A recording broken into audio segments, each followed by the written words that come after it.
Good morning, my magnificent ones. Sue here, your magnificence mentor. We're back with Tea with Sue. And today's topic is the roles we play. Shakespeare once said, "All the world's a stage, and all men and women merely players. They have their entrances and their exits." So when I've thought about that particular focus, I've thought, that's a very interesting way to look at life, because I tend to, my perspective is that we're all beings, spiritual beings, having a human experience. And when we come to planet Earth, we adopt many roles. We take on all kinds of roles in order for us to do two things. One is to experience, and the second is to grow. So creating and growing are what I consider to be the prime directives of life. That's why we're here, is to create and to grow, to experience. And that's what makes life particularly grand. So, but sometimes we have experiences that we go, "Oh, I would rather I didn't have that experience." And let's face it, because we're experiencing all in our world, so of all of the however billions of people there are on the planet, everybody's experiencing something just a little bit different. There's some similar threads that run through, but let's face it, there's lots of people on the trauma and drama side, and there's people on the enlightened, happy, delighted side, and everything in between. So the contrast is amazing. And of course, if something globally is going on that causes the world to feel dark and depressed and dreary and so on, then it's not difficult for us to pick up on that energy and feel dark and gloomy and depressed ourselves. But it is still a choice, because there are people who are going, "Oh, well, that's just the way it is." Now, if we look at it from a roles perspective, sometimes it helps us lighten up. It helps us to not take ourselves and what's going on so seriously. Because of course, the more take something, and especially take ourselves, then the more weighted down we are. It's a little hard to rise above all of that if we're feeling burdened, if we're feeling weighted down by failures, for example, by things that didn't work out, by people in our lives who are less than helpful, or maybe who are downright toxic for us. So there's lots going on. Well, if we look at it as a role and say, and of course, here's one of the operative words here: playing a role, not working on a role, not being so bound up in it. It's playing a role. Then the emphasis changes, the emphasis shifts to one of, "Oh, well, if I'm playing at this, it doesn't mean you don't give it your all. It doesn't mean you don't go full bore into the role. It just means that when that role is over, oh, the script goes aside, and you don't have those lines anymore. You're moving in a different direction. You get to pick a new script. You get to play maybe a different role, or change your role in some way." So, for example, in my late teens, I took on the role of wife. I married a guy that I felt I was in love with, and in those days, that's what you did, was you got married right away. So I took on this role as wife, and of course, I had some preconceived notions of how I needed to behave in order to be a quotes good wife. And I was young, I was naive, I didn't know much. So I just followed with what I thought I knew or I had observed in other people's relationships. And of course, it was very much the church sanctioned till death do you part. And I'm going, oh, okay, well, I better work hard at this because, there's no going back. And at least in the eyes of the church. And what happened was at some point, the marriage faltered. We were too young. We didn't know who we were. We didn't know what we wanted. And it turned out after a few years that we were very different. He was interested in going in this direction, and I was interested in going that direction. And I thought, well, I'm not going to try to drag him along with me. And it's certainly not going to work for him to try to drag me along with him. So we decided to part company. Oh, I felt guilty about that. I felt like a failure. I thought, oh, I've broken my vows, and this is a disaster. And I was really hard on myself as a result of that, because I thought, oh, it felt as if because I failed at the marriage that I was a failure, or because the marriage failed, I was this total loser and didn't deserve anything good. And so I felt burdened for quite a while. And then as I grew and learned and began to experience other things, I realized, oh, okay, maybe it's not till death do you part. It's to when love dies, then it's time to rethink the scenario. And or when you've grown, not only grown up, but you've grown apart. So I did lots of growing through that relationship.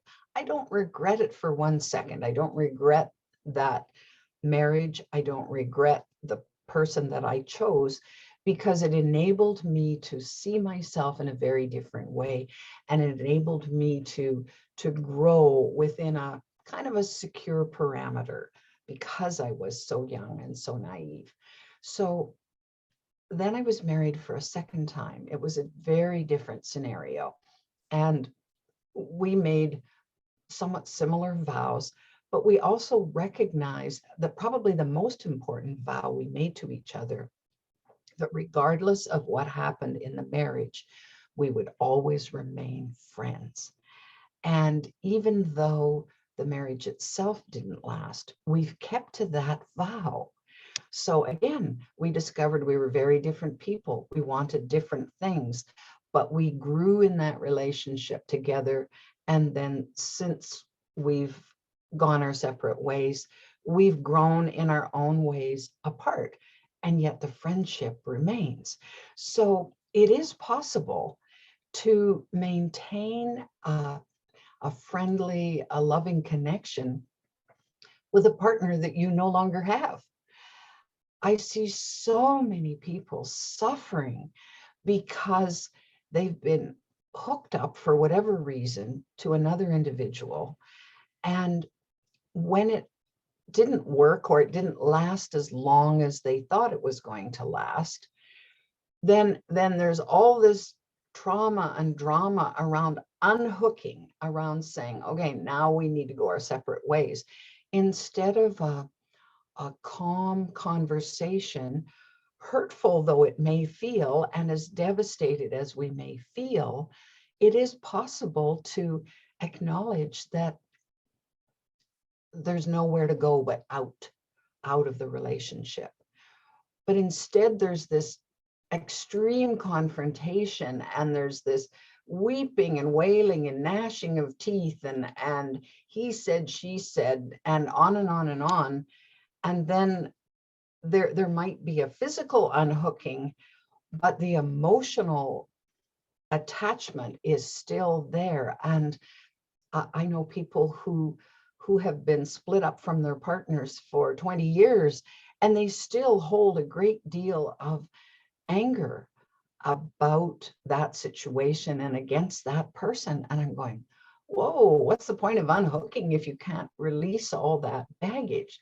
So here's where the script comes in, right? So we have this role that we played as a spouse, a partner.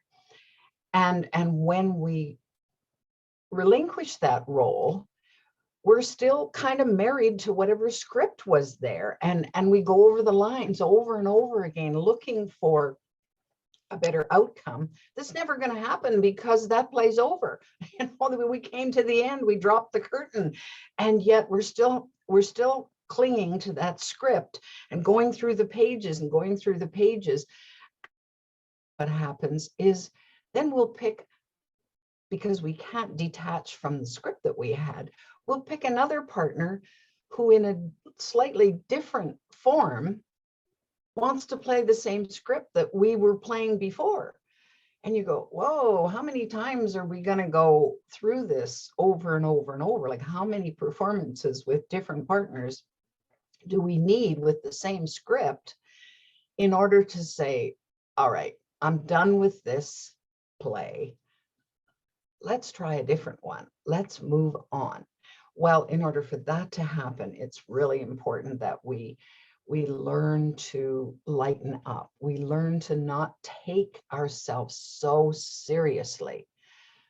If we consider it, quotes, a failure, it still doesn't make us a failure, because as I've said before, life is an experiment, and at any given moment, it can go this way or that way. We don't know when that's going to happen. Circumstances can come along that cause a dramatic ending to the play that we were most involved in. And we're going, whoa, all of a sudden I have no role here. My role has disappeared for whatever reason.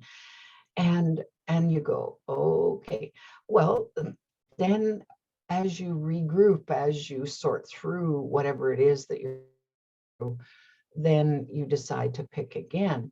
So as an example, when I had ended my first marriage, I thought, well, I don't even know what love is. In fact, I don't even know if I love myself. So that got me embarking on a project that I called Learning to Love Sue, because I had no clue. And so I went inward and I did an awful lot of soul searching, and I read what I could about personal growth and relationships. I experienced some different workshops and courses and began to find my feet, began to really understand who I was as a person and my work as a person. Well, then that began to seed the ground for an entirely different play with a new set of characters that launched me on an entirely different path than I had been on before. And life has continued to offer me those choices because I'm open to that. I'm open to saying, all right, that ended, and I'm pretty cool with everything I learned, the growth that I had, and what I created from that. Now what? What's next? So I think the big thing for me, and I hope the big thing for you, is to look at how bound you might be, what's going on in your life, how many of the roles that you're playing that are no longer serving you, but you cling to them regardless, and then drag them into the next new thing that you're doing. Well, those burdens get heavy after a while. So we really want to take a look at how we can do that differently, how we can do that better. So this week, I'd like you to play with the idea of, okay, what roles are you immersed in right now? And what's bringing you joy? What's bringing you laughter, peace, contentment? And of course, on the flip side, what's not working? What's hard about that? And do I want to change the script? You know, have my writers come in and say, okay, we're going to do this differently this time. Or maybe the cast of characters needs to change. Maybe you need to allow some others out of your life, and so that you can invite new people in that will so that you can serve each other better. So there's where we're at with that. So that's what I have for you for today. I'm sorry I had to start again. Technology is baffling me at the moment, and So this is the third time lucky today to try this. If you're enjoying Tea with Sue, you can always subscribe to my channel so you don't miss an episode. This is episode number 41 for 2021, and it's been such a joy to do this every week. It's one of the things I most look forward to in my week. You can also download my app, The Magnificence Mentor. It's a free download. There's lots more content. I have Frivolicious Friday videos on there. There's Magnificence Moments. And of course, all of my Tea with Sue videos are there as well. Have a glorious week. We'll look forward to seeing you next time. You know you can have all that you want because you are that magnificent. Until next time.